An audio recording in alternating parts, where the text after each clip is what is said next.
नमस्कार, आप देख रहे हैं स्वराज पोस्ट। मैं हूं आपके साथ ऋचा भिलारी।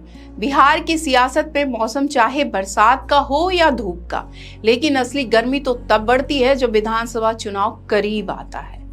और इस बार भी वही हो रहा है। सत्ता के दोनों बड़े खेमे यानी एनडीए और महागठबंधन सीटों की हिस्सेदारी को लेकर ऐसे आमने सामने है जैसे अखाड़े में दो पहलवान ताकत आजमा रहे हों। ऊपर से सब कुछ मुस्कुराता हुआ दोस्ताना अंदाज में दिखाई देता है, लेकिन अंदर खाने की रस्साकसी इतनी तेज है कि कई बार महागठबंधन की डोर टूटने तक की नौबत आ सकती है।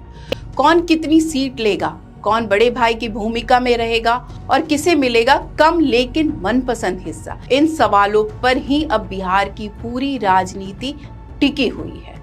दरअसल महागठबंधन की राजनीति में सीटों की हिस्सेदारी सबसे नाजुक मोड़ होता है, जहां हर दल अपनी ताकत के हिसाब से बड़ा हिस्सा चाहता है। इस बार का चुनाव अक्टूबर-नवंबर में होने जा रहा है और अनुमान है कि 2020 वाला ही फॉर्मूला बड़े पैमाने पे दोहराया जाएगा। फर्क सिर्फ इतना है कि इस बार एनडीए में दो नए खिलाड़ी मैदान में हैं। चिराग पासवान की लोक जनशक्ति पार्टी रामविलास और उपेंद्र कुशवाहा की रालोमो। पिछली बार ये दोनों ही एनडीए से अलग होकर मैदान में उतरे थे। वहीं उस चुनाव में आखिरी वक्त पर एनडीए में शामिल हुई मुकेश सहनी की वीआईपी पार्टी इस बार महागठबंधन का हिस्सा है। अब बात करते हैं एनडीए की, तो जहां जेडीयू और बीजेपी की भूमिका लगभग बराबरी की होगी, लेकिन परंपरा के मुताबिक कुछ सीटें पर जेडीयू बड़े भाई की भूमिका में दिख सकती है। वहीं लोजपा, रामविलास, हम और रालोमो तीनों ही दल इस बार अधिक सीटों के लिए अपना अपना दबाव बना रहे हैं। चिराग पासवान की पार्टी तो साफ कह रही है कि पहली बार जेडीयू के साथ तालमेल में जा रहे हैं, ऐसे में उन्हें सम्मानजनक हिस्सेदारी चाहिए। 2020 के संदर्भ देते हुए वो बता रही है कि बीजेपी ने उन्हें तब 27 सीटों का ऑफर दिया था, लेकिन मन मुताबिक सीट ना मिलने पर उन्होंने अकेले चुनाव लड़ा था। इस बार भी चिराग अपने पत्ते जोरदार ढंग से खेलते नजर आ रहे हैं। महागठबंधन के पाले में भी हलचल कम नहीं है। यहाँ राजद सबसे बड़ी पार्टी होगी, जबकि कांग्रेस दूसरे नंबर पे।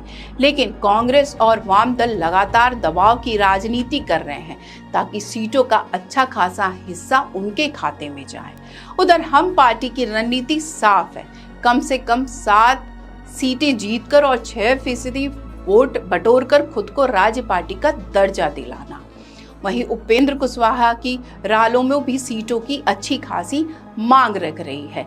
हालांकि तमाम खींचतान के बावजूद माना यही जा रहा है कि जैसे 2020 में फॉर्मूला तय हुआ था, इस बार भी उसी अंदाज में सीट बढ़ जाएगी।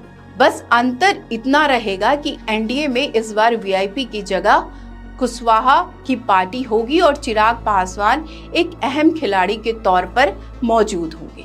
सियासत के इन समीकरणों के बीच दोनों खेमे एनडीए और महागठबंधन को भरोसा है कि सीट बंटवारे का ये पेचीदा पहेली आखिरकार सुलझ जाएगी।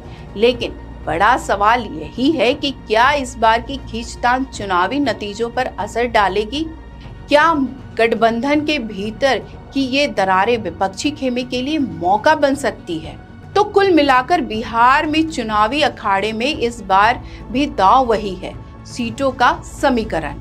किसके हिस्से में कितनी सीटें, कौन बनेगा बड़ा भाई, कौन मान जाएगा छोटे भाई की भूमिका में, ये सवाल सिर्फ नेताओं के लिए नहीं बल्कि पूरे राज्य की राजनीति के लिए अहम है। फिलहाल इतना तय है कि अक्टूबर-नवंबर के इस चुनाव में सीटों की ये खींचतान मतदाताओं के दिल और दिमाग दोनों को गरमाने वाली है।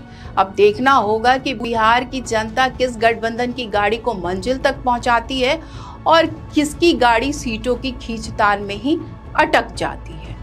तो आज की इस वीडियो में बस इतना ही। आगे की खबरों के लिए देखते रहें स्वराज पोस्ट। अगर आप यूट्यूब पे देख रहे हैं तो चैनल सब्सक्राइब करें, फेसबुक पे देख रहे हैं तो पेज फॉलो करें। धन्यवाद।